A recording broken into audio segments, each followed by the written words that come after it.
Hello, this is Noah Lee, and I will be doing the general review for Nestor FS across the duration of Sprint 2. Moving into the Sprint retrospective to go over everything that everyone has done. First of all, we can see the burn down chart showing our work steadily increasing as we add more things. I'm noticing that the completed work section is not rising. I think we might be handling a couple of things wrong so far as the sprint goes, but all of the tasks up until this point have been completed, or at the very least, most of them have been. Over the course of this sprint, we completed about a day's work of about 1 day's work, a little over with some of the projects. On the velocity chart, same kind of a thing. You can see our work steadily increasing. And again, I believe I might be handling a couple of things wrong on the back end for the velocity chart, but these bars should be aligning better. And then going into the burn down and retrospective for everyone, we had a lot of things that went well, only a couple things that were room for improvement. For myself, I completed the bloom filter and cross OS compatibility.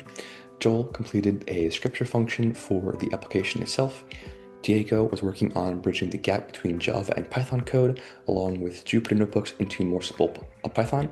For Josh, he managed to complete moving files. And then for improvement, Noah had some issues with clashing key names for my map. Joel having issues finding resources for techniques he's trying to include. Diego having trouble with inputting code from others and working with that for his portions.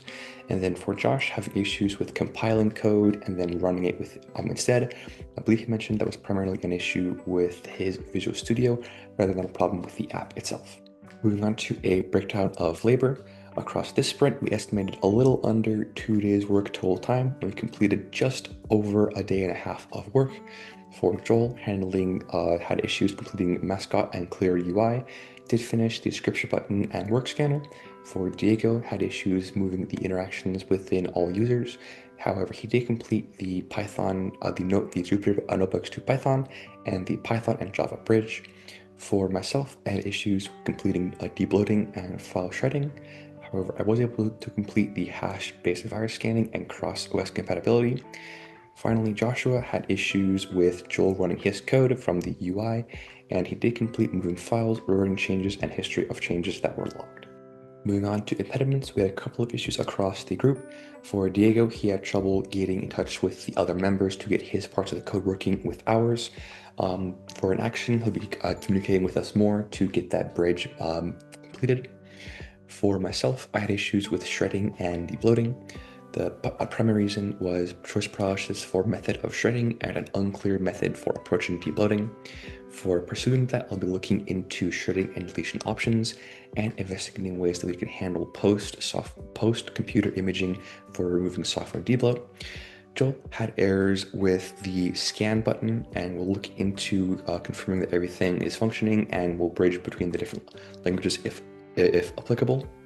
For Josh, he had issues compiling code before running. For fixing this, he'll look into setting up a terminal command to handle both in one go. Jumping across to the next sprint planning. For myself, I should be able to demo the file shredding and software debloat.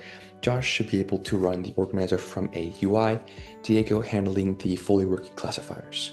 And that's everything. Thank you very much. I'll go ahead and end it here. Hopefully we can move into the final stages of finishing up this project across the next 2 sprints. Thank you very much and bye.